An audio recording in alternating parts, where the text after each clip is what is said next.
Com a ajuda de Deus e a guia do Espírito Santo, irmãos, vamos ler a palavra que vem avante, escrita na Epístola aos Hebreus,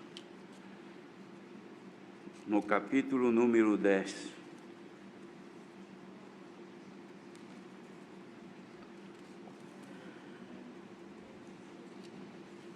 Hebreus, capítulo 10.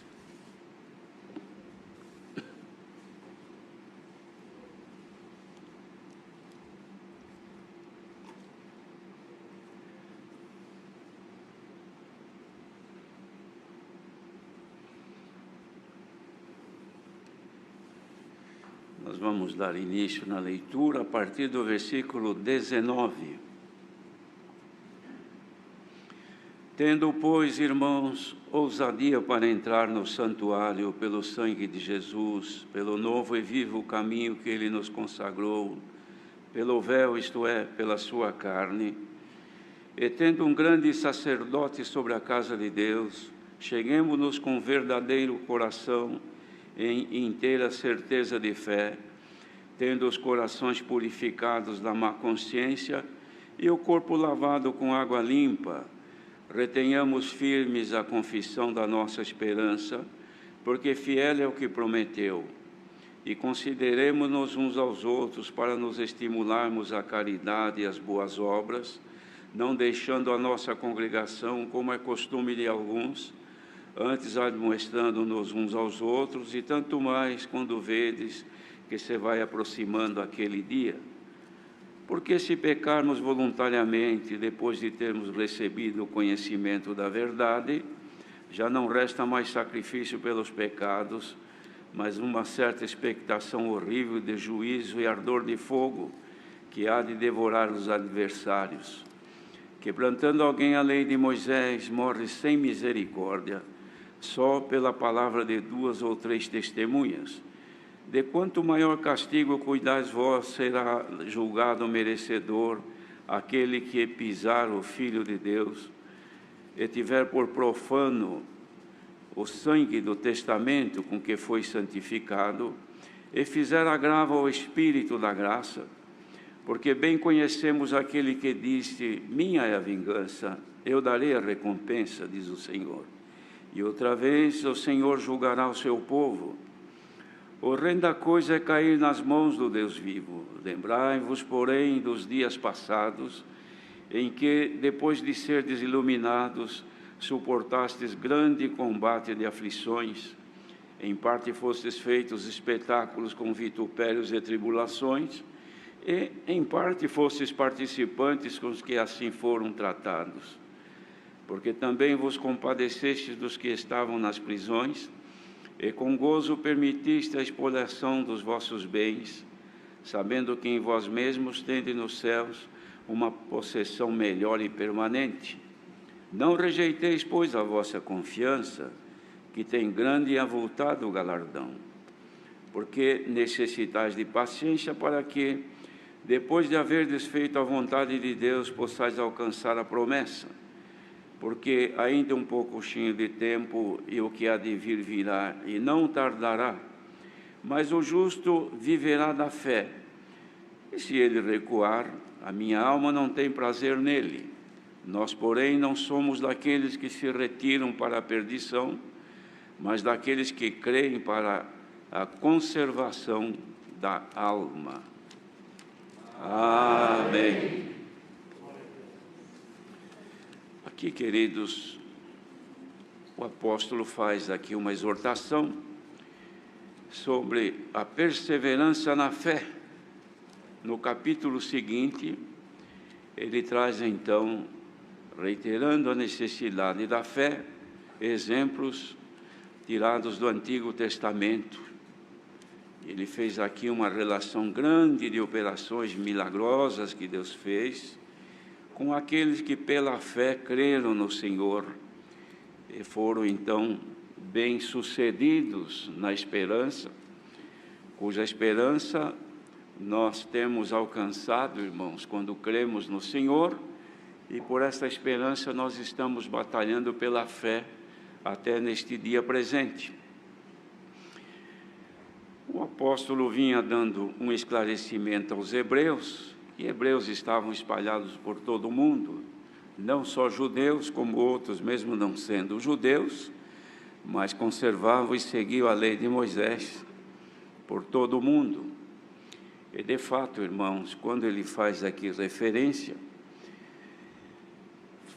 dizendo, lembrai-vos, porém, isso aqui no versículo 32, dos dias passados em que, depois de serdes iluminados, suportaste grande combate de aflições, tendo sido espetáculos com vitupérios e tribulações, e muitos foram participantes com os que assim foram tratados.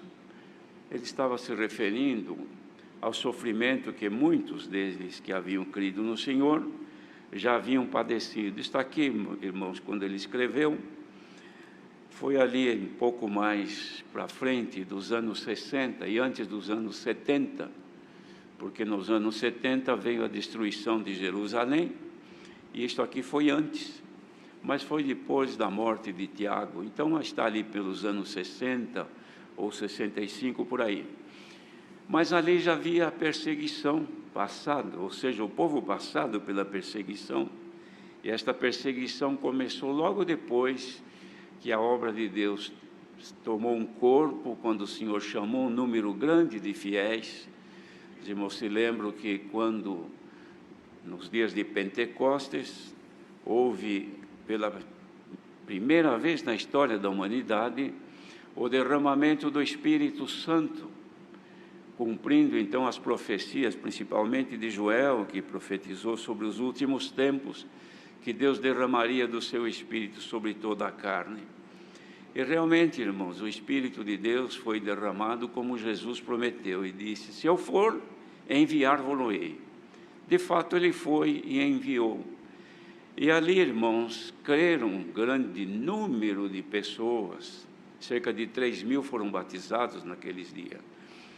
Mas não eram só ali de Jerusalém, era de todo o mundo antigo, que viajavam porque era tempo de festa, e era uma festa universal para os que cumpriam a lei de Moisés, principalmente judeus, que estavam ali em Jerusalém, onde eles faziam a festa da Páscoa.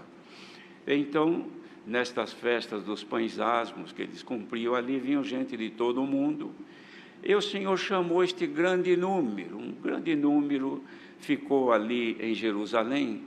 Os irmãos vejam que só deles ali que reuniram no dia de Pentecostes estava cerca de 120 pessoas, mais ou menos.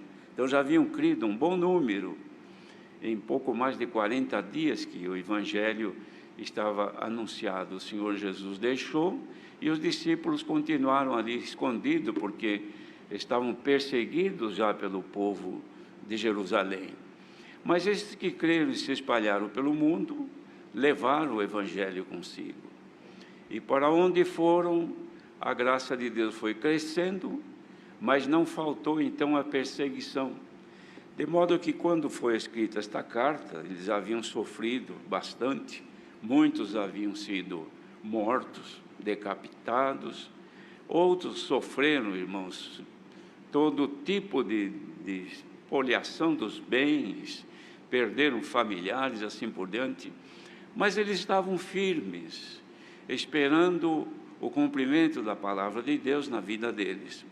E agora então o apóstolo escreve esta carta dirigida a estes irmãos por todo o lugar onde fosse possível chegar, exortando a perseverança na fé, porque ele havia escrito um pouco antes aqui, ou melhor, finalizando o primeiro parágrafo deste capítulo 10, ele havia escrito assim, que Deus prometeu aos que crescem em Jesus Cristo e fossem batizados, dizendo assim, jamais me lembrarei de seus pecados e de suas iniquidades. Então dizia, onde há remissão destes, não há mais oblação pelo pecado.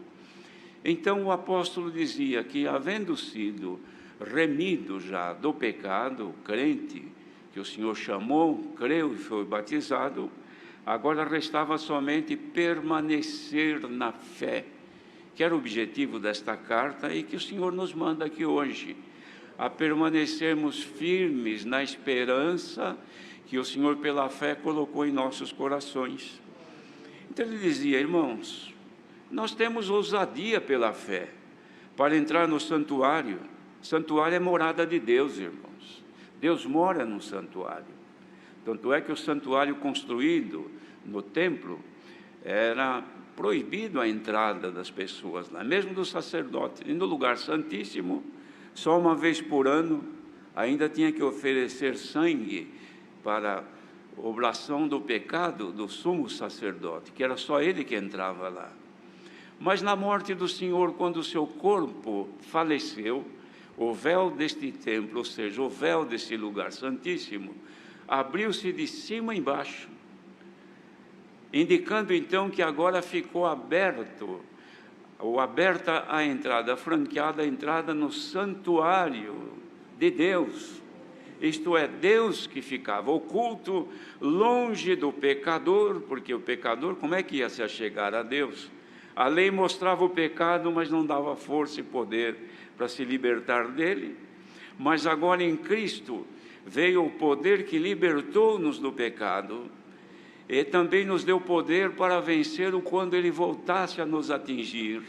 Porque vivemos num mundo, irmãos, onde está o pecado em abundância. Por isso disse Paulo: onde abundou o pecado, superabundou a graça.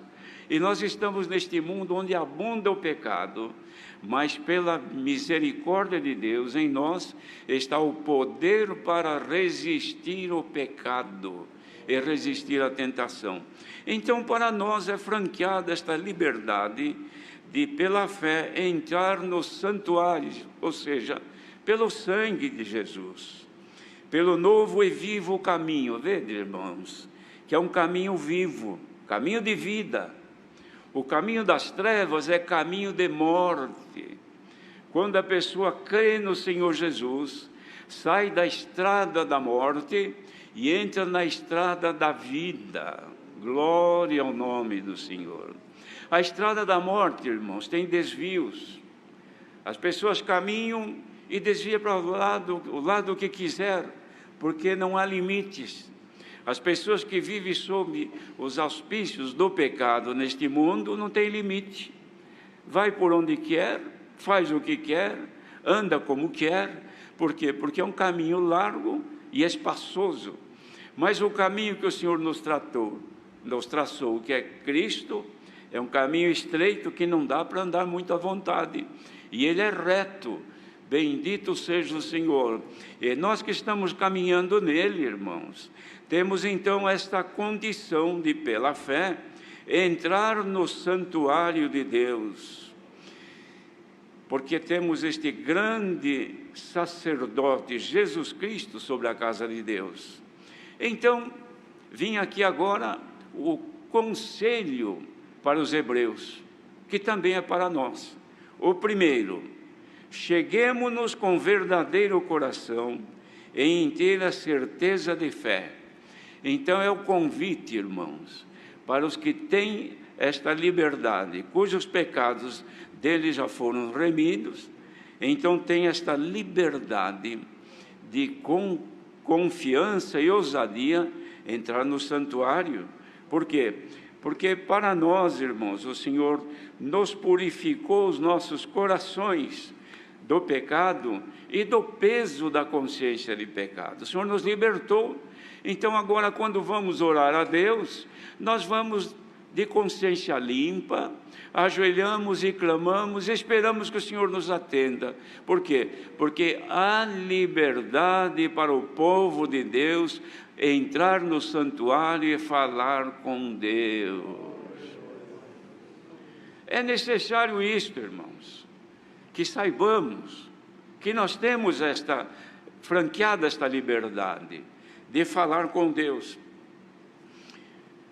Então dizia as condições para nós nos achegarmos a Deus: um coração em inteira certeza de fé, crendo que Deus nos ouve, crendo que o Senhor atende a nossa súplica, que Ele ouve. Muitas vezes nem chegamos a falar com Deus, pensamos, meditamos em alguma coisa, como agora mesmo, hoje.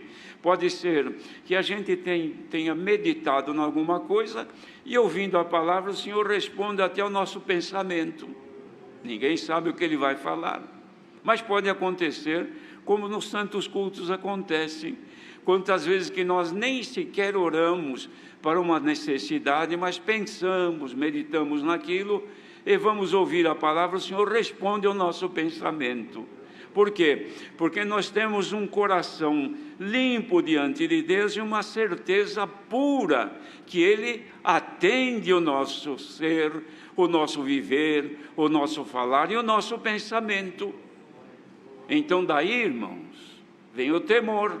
Ora, se Ele entende o que eu penso, se Ele responde aquilo que eu nem sequer clamei em voz, então é justo, é claro, é certo, que Ele conhece quando eu erro, que Ele conhece quando eu desvio, que Ele conhece quando eu saio fora do seu querer, porque Ele está vendo, Ele está junto. A Irmandade não crê nisto, porque se nós não cremos que o Senhor está do nosso, ou melhor, dentro de nós, olha, irmãos, para os irmãos entenderem, o Senhor conhece o que está dentro de nós mais do que nós mesmos conhecemos. Porque antes que o nosso pensamento se revele ao nosso consciente, Deus, nosso Pai, já está sabendo o que é que estamos pensando. Quem medita na palavra de Deus de dia e de noite, como disse o salmista, contava com Ele como sendo seu pastor e que nada lhe faltava. Por quê? Porque tinha meditação no Senhor. Mas dirá alguém, mas como é que eu vou meditar no Senhor de dia e de noite? E o meu viver? E as minhas necessidades peculiares, particulares? Então como será? Mas Deus conhece, irmãos. Deus sabe que nós estamos com duas naturezas. Precisamos cuidar dessa externa, que nós nos banhamos, nós nos cuidamos, os homens barbeiam-se, as mulheres se cuidam, os homens também. Quando o cabelo cresce, a gente manda cortar e assim por diante. Não é assim os homens? As irmãs também se cuidam. Por quê? Porque tem um corpo a zelar, quer ver ele bem, perfeito. Agora, neste tempo de risco, o que a gente faz? Olha aqui, todo mundo de máscara, todos um longe do outro, todos evitando, por quê? Não, por causa do perigo, eu não sei de onde vem. Então eu preciso precaver, eu preciso me cuidar, não é assim? Mas tem aquele outro homem, aquele outro ser que está dentro de nós, que é ali que Deus habita, é ali que Deus opera, que não pode deixar de usar uma máscara,